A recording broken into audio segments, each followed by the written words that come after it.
ang ginatudlo nila sa mga bata, ang ginatudlo nila sa mga bata, short of time, di ba?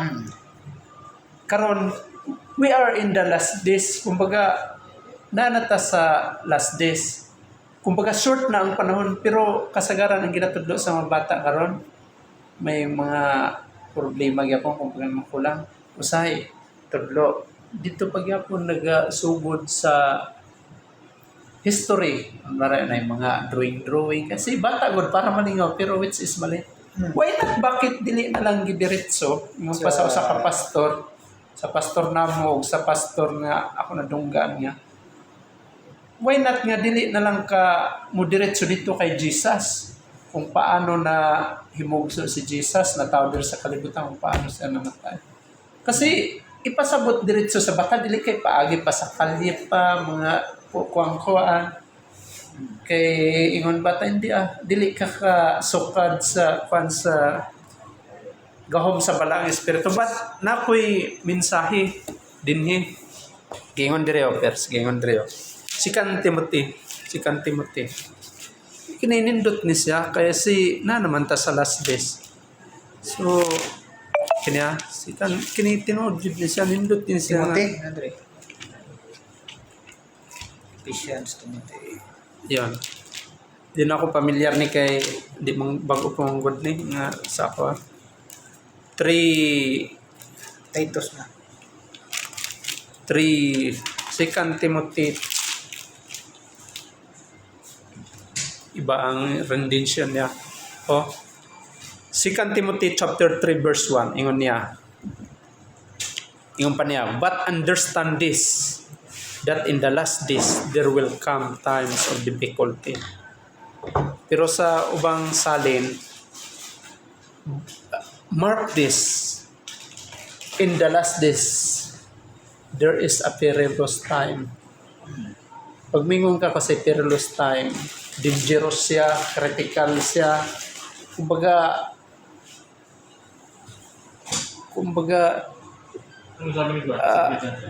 extremely bad siya, chaotic pag mingon ka in the last days. So karon nga panahon kita mga Kristohanon, dapat isa nga i-share nato dahil doon na kasi we are in the shortness of time na dapat kita mismo mga Kristohanon kabadong gyud ta na unsa ihimuon nato, what do Christians must do nga kailangan himuon niya kasi we are in the last days naman. We are in the perilous time. Ingon pa sa Matthew chapter 24. Di ba? Ingon niya, may mga war, may mga linog na mahitabo. Na-record na siya. This mo po ang pag-abot sa anak sa Ginoo. Matthew chapter 24. So, dapat magkaroon tag assessment as Christian. Masay himuon na to. Kasi we are in the last days. Dapat number 1 diha. Dili mawala ang pag-assembling of God, ang Hebrews chapter 25 verse 10 ba na siya, kanang do not forsake the assembly. Dapat ma-maintain gyapon nato ang regular nato nga himuon. Number 1 diha ang mga prayer meeting. Kailang dahil sa tawag sa tungkulin nato di makaten, but natay sarili nga devotion, di ba? Dapat prayerful ta as a Christian. Kasi pag mag-ampo ta, nakatabang ta, nakahangyo ta diya sa Ginoo, communication man na siya. Muna ang isa nga himuon dapat nato as a Christian. Dapat prayerful ta.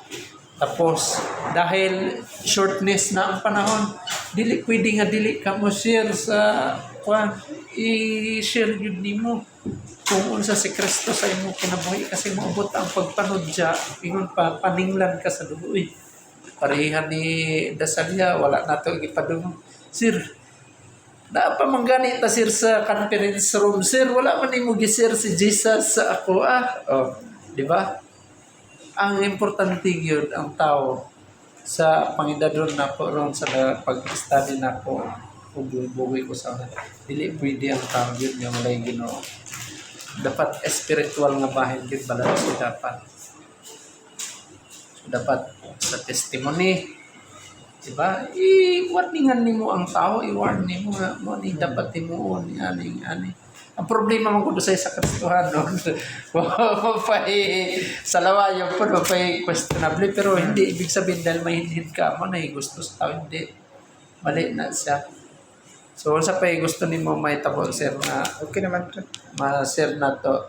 Pero kini okay na siya. Okay no? Oo. Kasi kini neighbors gyapon if you say him will cast you usa ganitong may kon Napa ko'y nindot nga mensahe nga pang hindi ko lang ni siya mga for short pa naman ni siya. napay isa sa Sam. Sa Sam lang, sa Sam. Pero kini lang yung kwan na may pangitaan ng mga verse ni. Psalm 51 tong kay King David nakuan nimo na. Kini ba kanang ikuan nimo pangitaan ng mga supporting verse niya ba. Basahon ako explain.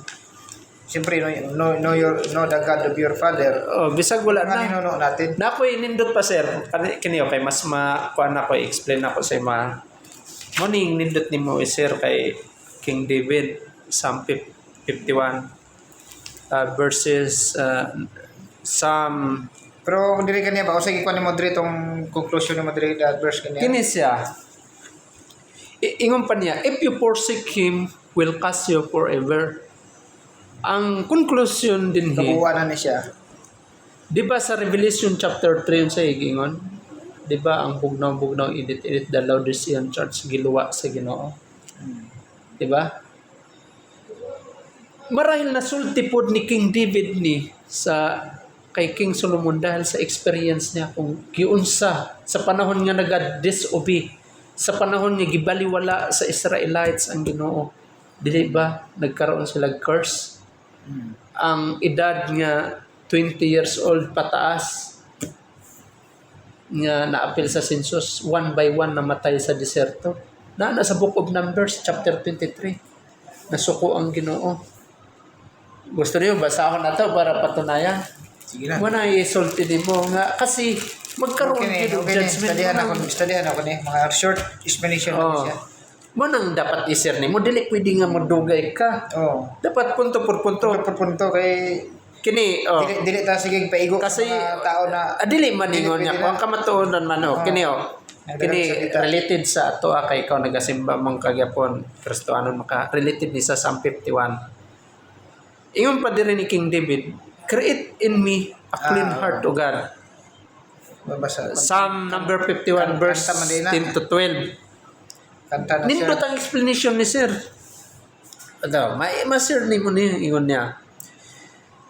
Create in me a clean heart, O Psalm God. 51 verse Verses number 51 pag Psalm kasi number dili chapter ang tawag nimo. Psalm number 51 verses 10 to 12. 10 to 12. Ingon pa niya sir, ingon pa niya. Create in me a clean heart, O God, and renew a right spirit within me. Cast me not away from your presence, and take not your Holy Spirit from me. Restore to me the joy of your salvation, and uphold me with a willing spirit. Willing spirit ato ganyan, willing mind, di ba? Kailangan do willing spirit. Hindi po ni Ang background ani sir, itong kuwana tong si King David sa anang yan ang Bathsheba. sa panahon nga gi-rebuke ni Prophet Nathan si King David, I think nasa 2 Samuel chapter 12 ni siya. Sa panahon nga giduol ni Nathan, istorya sa ta para kabalo ka sa background, si King David gingnan niya, Haring David, may usa ka lugar dito, syudad, bayan, may bisita estranghero. May nagpuyo dito pobre o kwartahan. Na sila'y bisita. Ang dato, dagan siya kayupan dito, dagan mga karniro, asno. Samantala ang usa ka pobre na siya'y gamay nga lam. Ito, karniro ba nga, babae daw nga, giliguan niya, gialagaan niya, nag-inusara na, magdulog pa sila, mag-uban pa, magkaon. Pero sa dihang niabot ang bisita, di mo pato'y giihaw niya, ana si King David.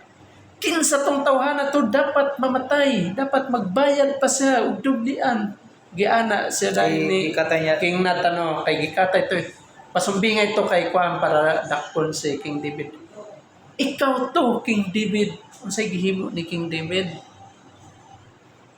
Nakasala ko sa Dios, wala siya giblame. Naginulsol siya sa Ginoo. So, ang Siya pinaka-important ang kuan. siya ang padunggan atong pasumbigay nga extra. So, dapat dai kita pag once nga makasala ta dili ta pwede mang blame.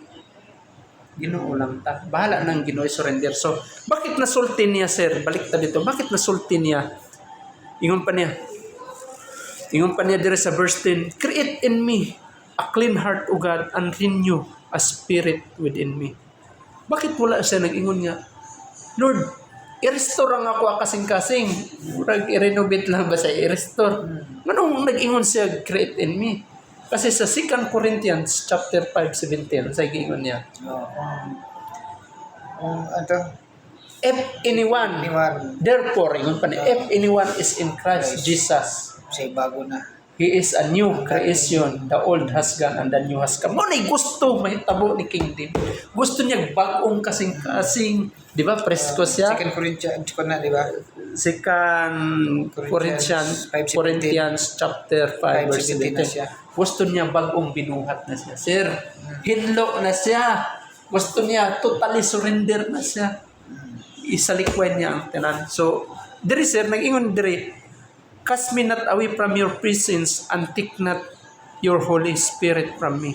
So, nagamuyo gud si kuan nga ang presensya sa Ginoo dili mawala siya. Ngano man? Kasi pag ang tao nga wala na ang presensya sa Ginoo, diya na magsugod ang temptation kay ang yawa mamunay kuan niya. Diya na masugod ang temptation, diya na masugod nga wala na direksyon ang tao kasi wala na presensya sa Ginoo eh. Pataka na lang siya. So importante yun sa ato every day in our life na kanunay ang presensya sa Ginoo. So labi na pareho per sergeant ka, naga-decision ka, pareho na ako nasa trabuhan bisag sa padre di pamilya, dapat kita always na to na pangayon ang presensya sa Ginoo. Kini pang masaklap ingon pa niya.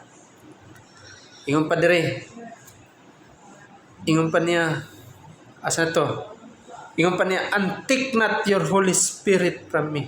Ayaw in taon kuha ang Holy Spirit. Morning lesson, sir. Pag ang Holy Spirit wala na sa tao, sama na siya sa dry land, sama siya sa panos nga pagkaon nga bisag ang iro dili na mukaon. Dili pwede nga kristohanon ta nga wala ang balaang espiritu. Kasi sa panahon nato karon ang balaang espiritu ang nagagayad sa ato sa tamang desisyon nga kini munang bitaw mag-ampot ta, Holy Spirit guide me ana para ang akong desisyon ang akong nauna may mag-chat sa ako ang batanon niya estudyante, college student, di ko madala kasi naa ka nga paniman niya Kristo. Tinud na sa panahon niya kwarta mo gunit ka, di ka katigbas so importante ang Holy Spirit sa nangingon nila nga makonsensya ka. So sa kabagay dili na sa usa ka Kristohanon dili na konsensya, conviction of the Holy Spirit mo bitaw may mga revelasyon tungod sa Holy Spirit kini. Sa panahon si Master Lacuesta kini testimony nako. Holy Spirit ang nag-reveal sa ako kini. Naga-dictate gid sa ako kini nga tao problemado ni sa pamilya, mahal niya ang pamilya niya. Mo ni dapat makadung. Gi-share na po. Wala ko igingon nga sir, simba ka wala. Sir, ganito dapat ang kinabuhi. Nakarong kung walay Holy Spirit nagapataka kog istorya sa man dili sakto ako pagkuan. Di na ako madala sa diya sa Ginoo. Makapandulan pa ang kuan. Munang kadunay ta magkuan sa Holy Spirit. Bakit? Kasi sa Book of Acts. Basta sa Book of Acts. Unsa ka importante dire sa Book of Acts sa panahon nila cancer nila ni kinsa pagani ni Paul. Sa diyang naglakaw si Paul, dapat very sensitive sila sa Holy Spirit. Sa panahon naglayag sila ni adto ana ang Holy Spirit nga ingon pa sa Biblia wala sila nagpadayon dito kay ang Holy Spirit wala nag-allow. Nagbacking na po sila kay mularga. But ang the Holy Spirit ni Jesucristo wala gyapon nag-allow sa ila. So nagtambay sila sa usa ka lugar. Ganon kakuha ng mga early church sa una. mga early churches sa una, mga ka born again Christian sa mga Kristiyano, dili sila nagapataka. Kailangan guided by the Holy Spirit. Watong niadto sila sa usa ka lugar na aday nang ginahanglan dito sa Word of God ug na born again na bautismo niya. Ganun dapat tayo nga Kristiyano. Dili ta pataka. Ganun ang kuan siya. So pinaka-importante sa usa ka Kristiyano ang Holy Spirit. Dili pwede pag once ang Holy Spirit ang mawala, wala. Mo na backslide ka na nga level. Mo na ingon nila backslide na. So ingon pa dire, restore on me the joy of your salvation and uphold me with a willing spirit. So dapat yun i-restore yun di ay ang salvation sa atong kinabuhi. Restore na to. Kasi pag na ang kaluwasan, di Ibig sabihin mag-restore, magkwanta, magsisita kung kaya oh, dapat kung yun kung makasalat dili man ingon niya perfectly yun. Tama. Damay dago nga sa laog. Yung nila wala may kuan pero naisala nga ibang level gyapon di ba? Dapat yun kanunay yun na to yan po na diya sa Ginoo. Sama ni King David sir, bagamat king siya na ang humility mo pud nang ato dapat. Dapat na gyud ang humility. Sa diyang kini Biblia basa kasi before ko nagabasa ampo ko na sa Ginoo, Lord unsa man ang diya pa na anak ka Lord i-open na ko ning Biblia unsa man ang itudlo nimo sa ako unsa man ako mabasa. Salamat Ama, thank you Holy Spirit nga ikaw mag-reveal, ikaw maghatag og knowledge. Nindot kay sir ang pagkristanon ka kung talagang nakaangkla ka diri, kung talagang nag-devote ka diya sa Ginoo na kay personal pakisandurot nindot kaya lalom lagi kaya lagi sir kay ngon lagi ka awesome gad siya. Okay na yan di ba? The old has gone, the new has come. Dapat bilang isang Kristohanon natay sustenta ba mo nang gingon sa Psalm 103 verse 17. Psalm 103 verse 17 kini as a bani isir na ko gyapon ni sir kay para di ba gisir ko ang life ni Khaled sa verse 17. Ingon pa niya, but the steadfast love of the Lord, iba ang interpretation. But the steadfast love of the Lord is from everlasting to everlasting on those who fear Him, and His righteousness to His children's. Ingon pa niya. Ang gugma daw sa Ginoo, so sa kakristohanon, walay kinutuban ba? Walay utlanan daw. Kaya lang, ingon pa niya, katong may kahadlok lang daw sa iya. Diba? Ingon pa niya, for those who fear Him. So, unsa bagyod ang kahadlok diya sa Ginoo? Sa imo sir, unsa ang naikahadlok sa Ginoo? Unsa bagyod ang naikahadlok sa Ginoo? Kay ingon pa niya, ang gugma daw sa Ginoo is everlasting, meaning to say walay kinutuban, walay utlanan, continuous siya for those who fear Him. Unsa bagyod ang may kahadlok sa Ginoo? Kana bang nahadlok kami korog? Ingon sa ang pagkahadlok Proverbs 1 chapter 1 verse 7 man siguro na the fear of the Lord is the beginning of wisdom. tama. Dara? So Nagay po sa Ecclesiastes at anak. wisdom di ay ang may kadlok sa Ginoo. So pag tao di ay ka nga may kadlok sa Ginoo, na di ang wisdom sa imo. Nagamanifest ang wisdom sa imo, ang kaala. Kasi when we say wisdom, sir, it is a difference from knowledge. Di ba? Kasi sample ta ka, hatagan ta sample sa tao nga may wisdom o knowledge lang. For example, nakay pag-umangkon niya, maduol sa imo ang mga hatag o panambagon. Mga batanon pa ba, ninong ka? Ingani. Giaway ko nung, di ba? Pag tao ng walay wisdom, dili Kriston, ang advice niya, abo lagi na. Di ba? Sa kalibutan, pero pag tao ka may wisdom ka, ang mo advice gid ka, basig. normal raman na sa mag-asawa nga away. Ayaw, guba ang inyo relasyon. Di ba mo tayo may wisdom, diferensya sa wisdom versus knowledge? Kaya kung ba, walay pulos na imo ba na biyain na, tawa mo, hindi ganun. Dapat mo advice ta, normal na sa usa ka relasyon, kay kami, naka-experience gyapon mi ing anak, maayos ninyo na, ayuson ninyo. Ganon mag-advise ang taong may wisdom.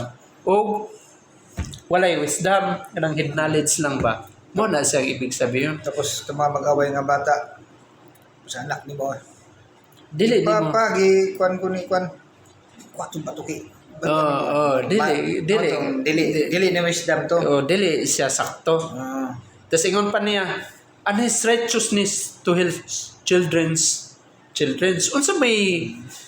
Unsa man ni nga righteousness ang tinutukoy niya. Tapos ingon pa niya to his children's. Ibig sabihin, ang pagkamaayo daw sa Ginoo, mapasa siya. Dili lang sa mga anak, but sa henerasyon pa. Murag bilong nga sa drio sa legasya. To his children's. Kasi ingon pa niya, seek ye first the kingdom of God and whole His righteousness be added unto you. 6 kuan gyapon bilong gyapon na drio. Dapat gyud di ay kita nga ginikanan isik nato ang Ginoo. Pag once nga masik nato siya ay nagproblema ha. Kung ang anak nimo ako anak labiim uli. Critical ra ba ang dalan? Ay nagproblema ha. I-take charge na sa Ginoo. Iampo na lang nimo mo na siya. Mo na siyang ibig sabihin dia, sir. Gusto nimo isa pa. Mo na punta sa Psalm 1. Musir daw siya. Musir daw siya sa simbahan nila. Tanong ako kung nakuha na ba ang kwarta sa BF sa IJ? So, pamalingki? Nana dito kaniya pa. Nahatang kay Dima? Nagkuha na sila, malingkin na sila nila kuan. Apilin sa video. Karon, okay lang, wala na yung problema. Karon sir, sa Psalm 1, sabi niya sa Psalm 1 sir, ingon niya kiniya kung unsa ang usa ka tawo nga righteous, di man kailangan niya huli ka, makakuan gyapon ka, imo lang na kay desire dia sa Ginoo. Ingon pa niya, Nakasikap lang ta na huli ta nga kuan. Psalm 1 to 3 studyhan na to ang Psalm 1 to 3. Ingon pa niya sa verse 1 sir, blessed is the man who walks not in the counsel of the wicked, nor stands in the way of sinners, nor sits in the seat of scoffers. Kini pwede nimo isulat na 1 to 3 sir. So Psalm 1 to 3. tapos 1 to 3. Psalm number 1 to 3. Ingon pa niya, blessed is the man. 1.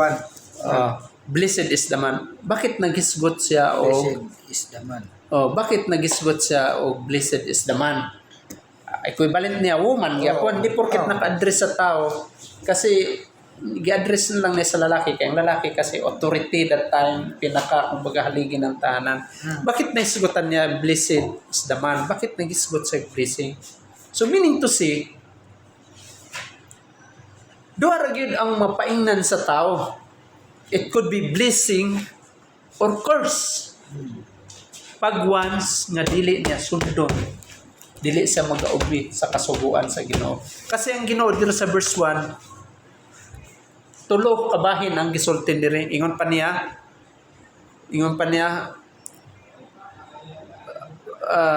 mabliss daw ang tao nga wala nagalakaw sa panambagon sa mga wicked daotan na makasalanan. Makasalanan o nagatindog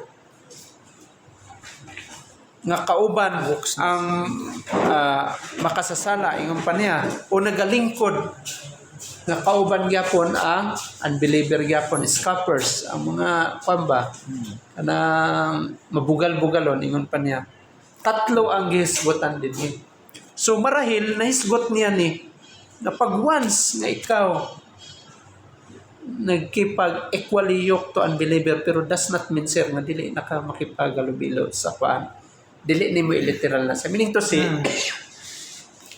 naata dire kunwari nagpantag budget kanta kupiton nato na Dali. nakig-abin ka na sa ila manang dapat nata sa kuan na to sa trabahoan na to ayuson gyud na to, panindigan gyud na to ato pagkakristohanon.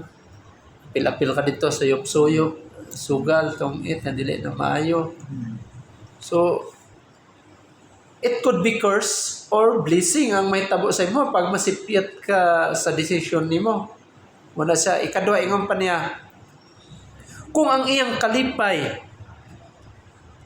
ang pulong sa Dios, ingon pa niya, kung siya naga-meditate, meaning to say naga-tuon siya sa balaod sa Ginoo adlaw o gabi. So unsa ibig sabihin ani? Blessed ta kung ikaw naga-delight ka na ang kalipay. So ang pagkuan gyud di sa word of God dapat na kanunay ang kalipay. Dapat i-meditate gyud nimo dili ingon niya pan dili man ingon niya day and night. So meaning to say dapat may regular time na mag duol sa Ginoo magabasa ng word of God mo din ang kuanda dapat ingana Kristohanon. Dili pwede nga maglal ka ba? Ako sir sa tinud lang nagakulong ko sa kwarto pag gabi wa ko ilaing ginahimo nagabasa ko Biblia. Oh, tinod na siya. Ako naman, short lang, basa sa tapos sa yung mga makinig na lang ko ba sa mga Oh. Tinod na siya kasi klase-klase ang madunggan ni mga pastor. Kuan ka pero dili ta mag-rely dito dapat magbasa gid ka sa word of God kay kini gid ang klaro nga kamatuoran.